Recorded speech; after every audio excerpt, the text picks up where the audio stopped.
Yo people, welcome back to the YouTube channel. You already know what time it is. It's time for the Chelsea 1 versus Manchester United 1 review. Do you know what I'm saying? That was the scoreline that everybody predicted, that everybody, preached and praised and said that would be the outcome. So there's no point even trying to, pray for a victory anyway. And to be honest, you were right, because exactly what we expected is what we got. That draw. Again, these two teams, I think, are the teams that draw against each other the most in Premier League history. Everybody, apart from me and maybe Rance, who went for 2-0 victories because we just wanted wins that badly, but everybody, said a draw is what we're going to get, and that's exactly what we got. And to be honest, we don't deserve any more than a draw. I was begging for the shameless walk of honor that we would have taken together through the roads and through the different channels and platforms as one gremlin gang union, as we pick up a shameless shithousery 1-0 win against Man United due to a penalty from Jorginho. Oh, it was so wonderful. And to be honest, it could have happened, but at the end of the day, it's not what we deserved and it's not what we got, and it's fair, because Man United, they were the better team in this match overall. And I have to start with obviously the lineup. Cucurella and Chilwell played together on that left-hand side to probably nullify the threat that was Anthony. I thought he was going to be one of the biggest problems. We spoke about it in the preview of Flex. Cucurella, maybe taking him on from a defensive aspect, maybe he's the quicker player to have him. Koulibaly wasn't available due to injury, so it kind of just already rubber-stamped that it was always going to have to be a back three to begin with Silva in the team, and Cucurella would play in Chilwell to try and nullify Anthony. I don't think we did a great job on nullifying Anthony. He nutmegged Chilwell. He got quite a few shots off. He had the right foot that went just past the post before half time when Loftus-Cheek gave the ball away. I don't feel the midfield was very good in that first half as well. We wasn't able to rubber stamp any authority in that first half. Anthony had another shot as well that was just tipped wide by Kepa, where he found a little bit of a yard in the half space there and popped it off his left foot. Shaw had a shot just wide of the post. Man United were having their shots. Eriksen, they were taking their shots from distance, from close range, and Kepa was making the saves he had to make. I think he made about 4 saves. There was times where it was 65% possession for Man United. And I don't mind, because we've seen Arsenal have most of the possession at Old Trafford, but Man United still win. But the issue is that we could not even transition. We couldn't even counter. We couldn't even move through the field when we won the ball back. Because every time we tried to move forward, it was either poor pass, poor hold-up play, poor first touch, or it was Casemiro. Casemiro was brilliant. Casemiro showed what it was to have a traditional number 6 holding midfielder in that team. He made them control the ball. On and off the ball, they were in control. They dealt with the transitions or any counters, and on the ball, they were better than us. They had all the possession, they had all the chances. First half an hour, they destroyed us, and we couldn't get out really, and we didn't really create anything apart from maybe a couple of little chances off the right hand side. A good cross from Mason Mount that Aubameyang didn't quite get to, a cross from Chilwell that Aubameyang didn't quite get to. But apart from that, the service was limited. Aubameyang was feeding off scraps. Sterling wasn't very good. And then Potter makes the change, and for me it was a change that had to be made. He made it, fair play to him, and the last 15 minutes of the first half we were much better. He takes off Cucurella. He sees that we're playing that back three. We don't have enough numbers in midfield. We're not able to keep the ball. We're very erratic. Every time we try to string together 2 or 3 passes, we're giving it away. There's turnovers, and they're back onto us again. So he says, do you know what? I'm going to take Cucurella off. I'm going to put Chilwell back at left back. I'm going to go with the 4. Maybe I don't want to always have Silva in a 4, but we're going to have to do it. He brings Kovacic on, and as soon as Mateo Kovacic comes on, we look better. We start to create a little bit more. The tempo's higher. We're starting to be a little bit more problematic. They still have that chance with Anthony with the right foot, just went wide of the post. They still are a problem as well, but the game is a little bit more even. So you could say first half an hour, Man United obliterated us. They created more chances. The touches, they had about 14 touches in the opposition box, our box, in the first half an hour. We had 2. They were walking all over us. But then last 15 minutes, we started to actually, grow a spine, have a spine. The team had us. It was better. It was much better.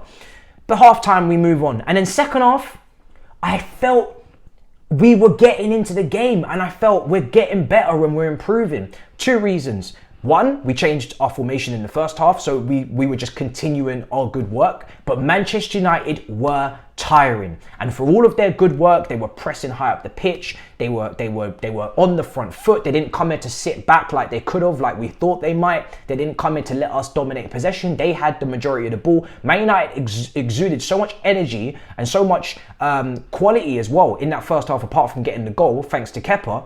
that in the second half, they were dead on their feet. And there was clearly an opportunity where we can take advantage and put them to the sword. And I don't feel like we fully went for it. I felt like we was a bit cautious. I felt like the changes could have been made earlier from Potter. He did eventually make them. 79 minutes in comes Broja, in comes Carney. Pulisic comes on before that as well. But I felt like we could have got these players on a bit earlier. And I feel like we could have taken advantage because you could see the drop-off in energy and intensity from Man United. Bruno looked tired. Eriksen looked tired. Casemiro. You know, these guys are old. They're in their 30s, some of them, and approaching their 30s. So, of course, they're going to have a moment where they have to come down to a normal level of intensity. And that's where we needed to turn it up a notch and go and absolutely really drag them. And even though we were the better team in the second half, we were not as good as they were in the first 30 minutes. And we didn't cook them. They cooked us, we didn't cook them.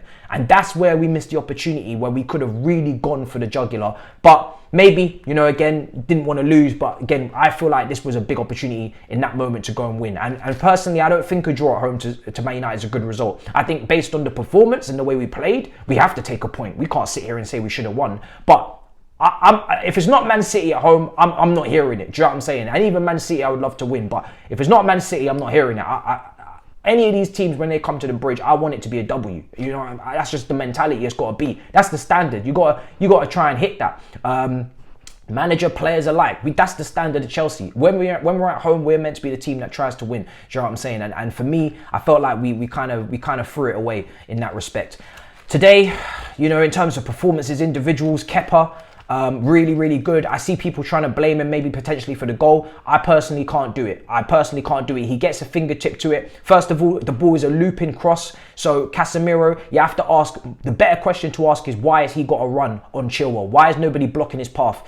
The lack of centre-backs, maybe, you know, the height. Silva's not the tallest, but you got Trevor, who's had a great game. But if we had a Koulibaly who was fit, he could have maybe come on and helped us in that moment to defend those crosses. We were getting, you know, in the last couple of minutes, they were pushing. And it was inevitable, wasn't it? We all sat there and we knew that potentially we were going to concede. As soon as the 6 minutes added on time happened, we were like, Lord, this is going to be a long day. And exactly what happened, we concede. But I'm more questioning why Casemiro, who's a big guy, is getting a run up on Chilwell. That's the better question. Why is it so easy for him? It's a looping header. Kepa gets a fingertip to it. He saves it onto the post. It only just about crosses the line. It's gut-wrenching. It's hurt. It's pain. It's deep down in my soul, in my core, in my heart. I'm bleeding. Do you know what I'm saying? I'm bleeding. And I'm not bleeding blue. This is real blood. You know what I'm saying? But I'm not blaming Kepa for that. And at the end of the day, it's a collective. Do you know what I'm saying? Who lets the cross come in? Who lets Casemiro get the run on?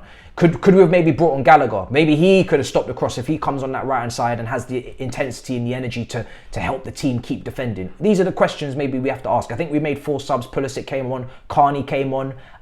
You had Broja and you had somebody else. Sorry, my head's rattled, but you'll know in the comments.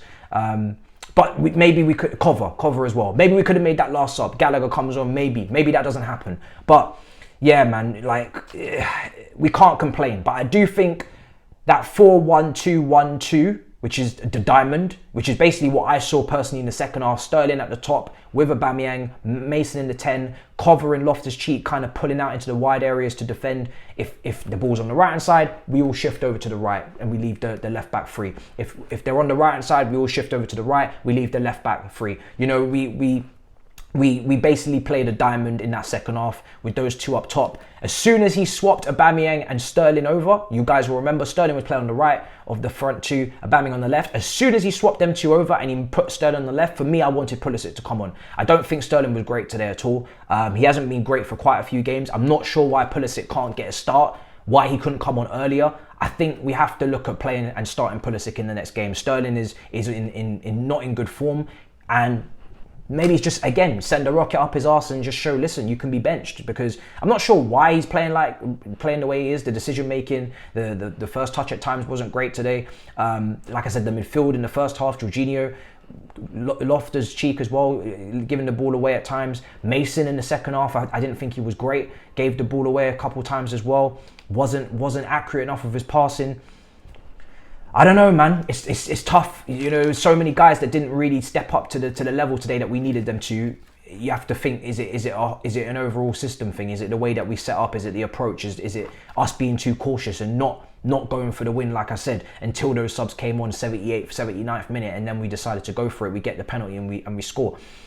It's tough. I think for me, you know, we don't really deserve to win, so there's no point really feeling too salty about the situation. We could only accept what we put out there, and we didn't put out a winning performance, so we don't get the win, regardless of the way that it ended. I took my nerd notes on the watch along.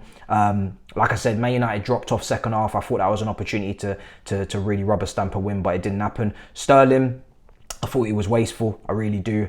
Aubameyang, you know, the crossing today, the corners.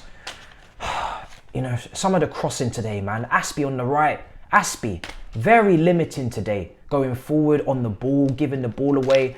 We need to get a more modern day, possession-based, athletic, just attacking right back, a wing back. In the January transfer window, we need to look at this area because Aspie, I had him in my team to play right wing back, but that's just because we had no one else. We couldn't move Loftus-Cheek over there, who didn't really play great the last time he played there anyway in midweek.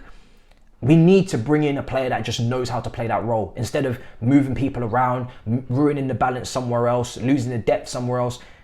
Aspie, week in, week out, game in, game out, is not a replacement for Reece. He might be able to do it one game against Wolves, one game, cool, here and there. But week in, week out, twice a week, it's not on. It's not going to work. And he limited us a lot today on that right hand side. We did nothing down the left hand side in the first half.